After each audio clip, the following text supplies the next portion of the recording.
गुरु भगवान को नमन है। देखिए, हमेशा हमारा मन दो प्रकार से भक्ति करता है। एक तो निष्काम भक्ति होती है, एक सकाम भक्ति होती है। संसार में रहने वाले सभी मनुष्य के अंदर में सकाम भक्ति होती है, जो कृष्ण भक्ति कहते हैं।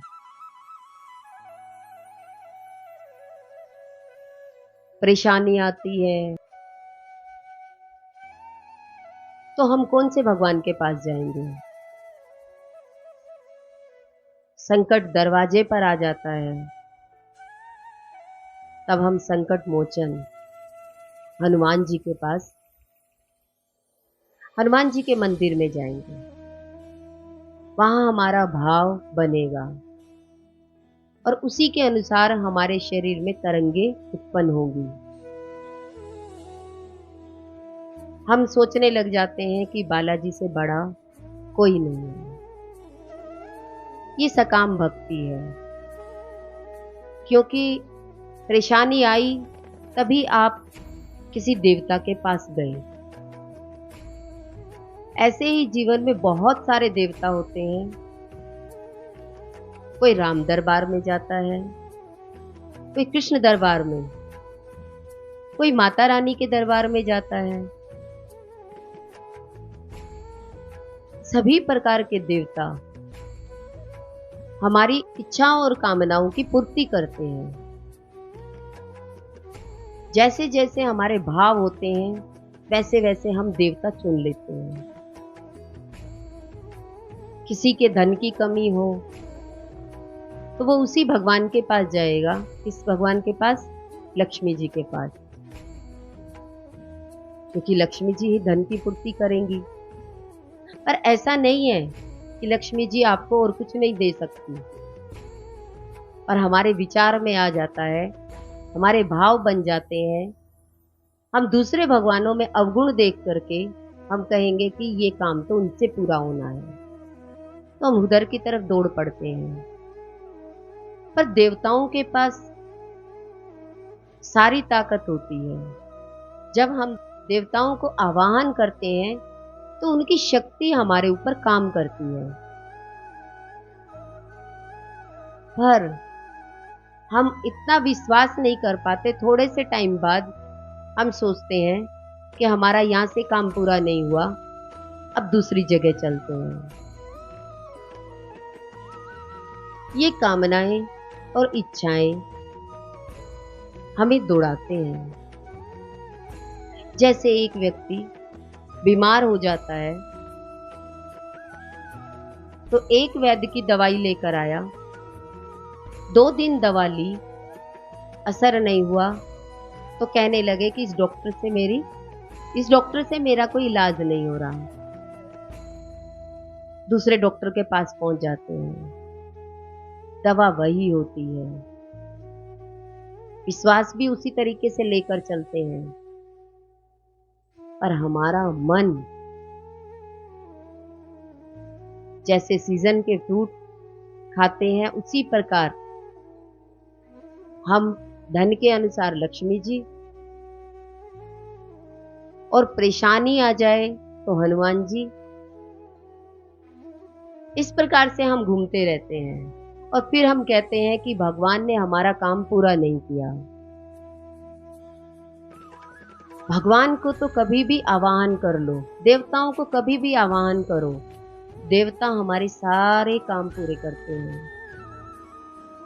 हमारा विश्वास उठ जाता है। हमारे विश्वास में कमी आ जाती है।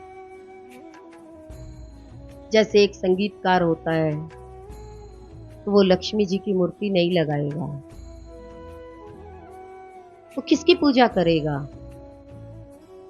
सरस्वती जी की, शारदे माँ की। ऐसे ही हम इन संकटों से मुक्ति चाहते हैं। बहुत सारे संकट आते हैं तो मुक्ति चाहते हैं, तो वो कहाँ जाएगा?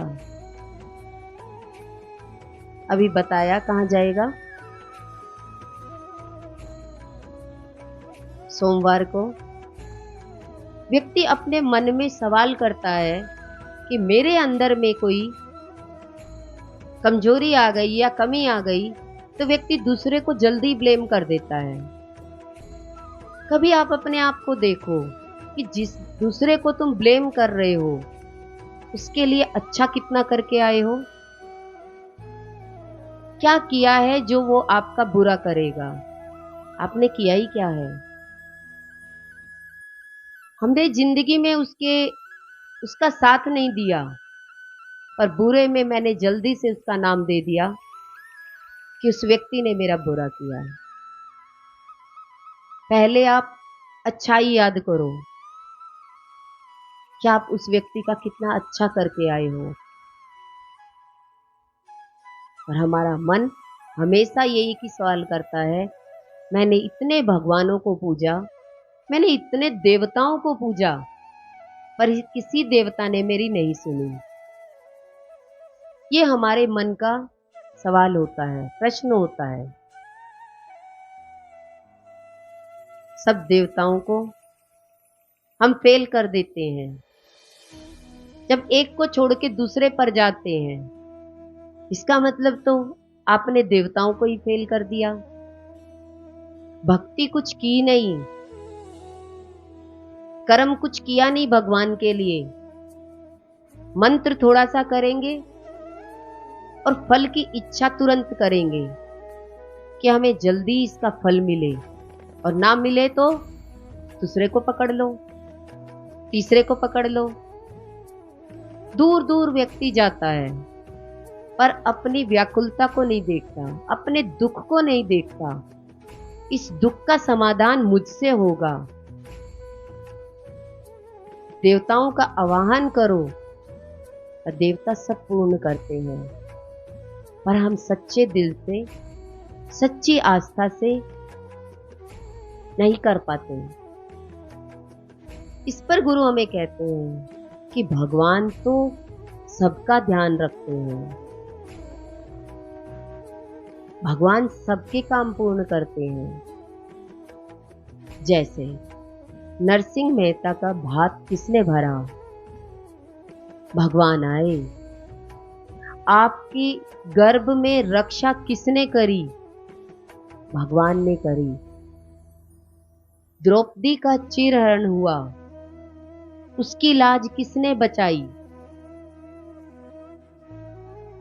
भगवान ने। नचिकेता के ऊपर कृपा किसने करी? भगवान ने। ध्रुव को आशीर्वाद किसने दिया? भगवान ने।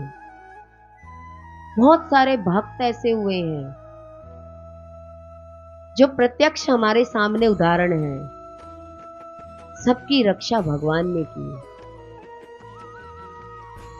पर हम कहते हैं भगवान है क्या नहीं। आप खाना खाते हैं, पचाता कौन है? भगवान। आपकी आंखों से दिखाता कौन है? आपको कानों से सुनाता कौन है? आपके शरीर से कर्म कौन कराता है? क्या आप खुद करते हैं?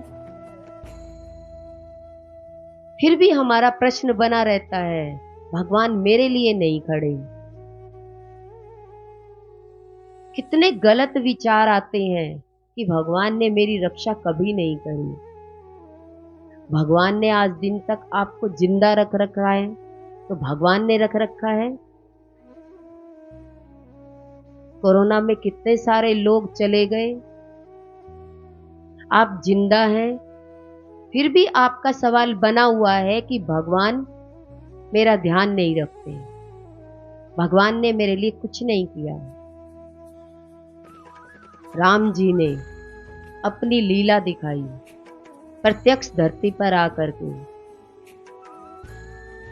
सारा जीवन दुख में रहा। संसारिक दृष्टि से दुख दिखाई देता है, दुख पे दुख सामने आते रहे, पर कभी भी दुख को प्रकट नहीं किया। साधना समझ करके उस काम को पूरा करते रहे। ये तपस्या है हमारे जीवन की। राम के जीवन की तपस्या वनवास में जाना और वनवास में जाकर के संतों की नगरी में जाकर के संतों का आशीर्वाद लेना। चित्रकूट में जंगल में रह करके वहां मेला भरता है, मंगल ही मंगल है। या जो साधक गुरु के सानिध्य में रह करके निरंतर साधना करता है, वो साधना कौन सी? जो जीवन में कुछ भी परेशानी आए उसे खुशी से स्वीकार करके साधना समझ करके आगे बढ़ जाए। भगवान कृष्ण के जीवन में तो पैदा होने से पहले ही हत्यारे सामने आ गए, मारने वाले सामने आ गए। गर्भ में ही भगवान ने रक्षा करी।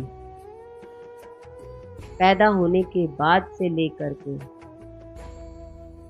लंबे समय तक सामने परिस्थितियां रही, पर साधना समझ करके उन्होंने जीवन में सभी लीलाएं दिखाई। इसीलिए भगवान के लिए बोला जाता है कि भगवान लीला कर रहे हैं। हमारे साथ भी घर में कितनी भी परेशानियां आए, वो साधना है। हम साधना को दुख के रूप में समझते हैं। तपस्या जब घर में ही दे दी तो हमारी साधना चल रही है। तो हमें कभी भी अपने दुख को व्यक्त नहीं करना चाहिए। भगवान का नाम ही निरंतर लेते रहना चाहिए। ज्ञान से ही हमें ये पता लगता है कि राम और कृष्ण सकाम भक्ति कर रहे थे या निष्काम। निष्काम भक्ति वह होती है जो जिसके अंदर में कोई इच्छा या कोई मांग नहीं होती है। पर हर एक व्यक्ति मंदिर में खड़ा है तो एक मंगते की तरह ही खड़ा है। अपने स्टेटस को बनाए रखने के लिए व्यक्ति कह देता है भगवान से नहीं मांगेंगे तो किससे मांगेंगे? भगवान तो हमारा पिता है। हम स्टेटस के हिसाब से ये बातें करने लग जाते हैं, पर है तो मांगने वाले ना। खड़े तो मांगने वालों की लाइन में ही हो। गुरु हमें एक ही बात बताते हैं, कामनाओं और वासनाओं पर विजय प्राप्त करना। हमेशा अपने आप को मांगने वाले की लाइन में ना खड़ा करें। भगवान की भक्ति करें, कर्म करें, पुरुषार्थ पर बल दे। फल भगवान के हाथ में है। अगर आप कर्म अच्छा करेंगे तो आपको अच्छा फल मिलेगा। बच्चा अच्छे से पढ़ाई लिखाई करेगा तो ना पेरेंट्स को चिंता है ना बच्चे को चिंता है रिजल्ट की। रिजल्ट आ ही जाएगा। पर नालायक बच्चा होगा तो रिजल्ट का डर लगेगा और उसे पता है मैं क्या करके आया हूं। ऐसे ही जीवन में हम गृहस्थ आश्रम में अपने आप को देखें कि 25 साल पढ़ाई में लगा दिए, 25 साल शादी के बाद लगा दिए। अब आप चाहो कि मेरा जीवन बहुत अच्छा हो, मुझे कर्मों का फल मिले, तो कर्म किए ही क्या है अच्छे जो फल का इंतजार करोगे? बीज बोया ही नहीं तो फल कहां से मिलेंगे? बोए पेड़ बबूल के तो आम कहां से पाए? हर एक व्यक्ति गुरु के सामने आकर के अपने दुख ही सुनाता है। अगर गुरु पूछने लग जाए कि आपने भक्ति कितनी करी, तो आप कहेंगे कि वो तो समय ही नहीं है। पहले पेरेंट्स ने नहीं निकलने दिया, फिर हस्बैंड ने नहीं निकलने दिया। ऐसे करते करते अपने जीवन के 50 साल निकाल दिए। अब फल किससे मांगने आए हो जब भक्ति ही नहीं करी तो? फल किससे मांग रहे हो? सारी जिंदगी तो बचपन खेल में खोया, जवानी नींद भर सोया, बुढ़ापा देख कर रोया। ये 3 ही स्टेज हैं। तीनों स्टेज में आपने भक्ति कौन सी स्टेज में स्टार्ट करी? इंतजार बुढ़ापे में करते हो कि कोई आएगा, मेरा ध्यान रखेगा। अपना इतिहास देखो, बैक देखो अपनी, कि आपने किया ही क्या है, किया क्या है अर्पण जो आपको मिलेगा।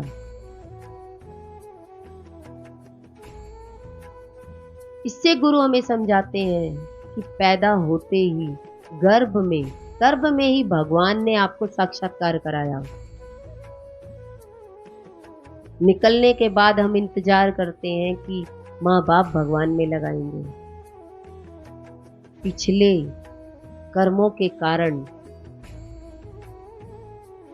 व्यक्ति अच्छे कर्म नहीं कर पाता। 84 लाख योनियों में सारी सीढ़ी बनी पड़ी है, सारी रिकॉर्ड करी हुई है। चाहे कोई सा भी जानवर ले लो, कोई सा भी पक्षी ले लो, जो पिछले जन्मों के हिसाब से वो सीढ़ी चलेगी। अब उन्हें आकर कुछ नहीं करना, जो सीढ़ी तैयार है बस वही करेंगे। पर मानव चोले को, मानव को खाली छोड़ दिया और कहा जाओ अपने आप से अच्छा करके आना। कहते एक जन्म, 100 साल का एक जन्म भगवान के उसमें एक दिन माना जाता है। और हम कहते हैं हमें 10 साल हो गए, 20 साल हो गए। भगवान के लिए तो 100 साल का एक जन्म एक दिन के बराबर है। तो 500 बार जन्म लिया होगा तो 5 दिन। तो हम कहते हैं हमारे जीवन में ये दुख क्यों आ गया? अब अपने से पूछो। 100 साल में हमने कितना भगवान का नाम लिया? भगवान की नजरों के हिसाब से तो कुछ भी नहीं है।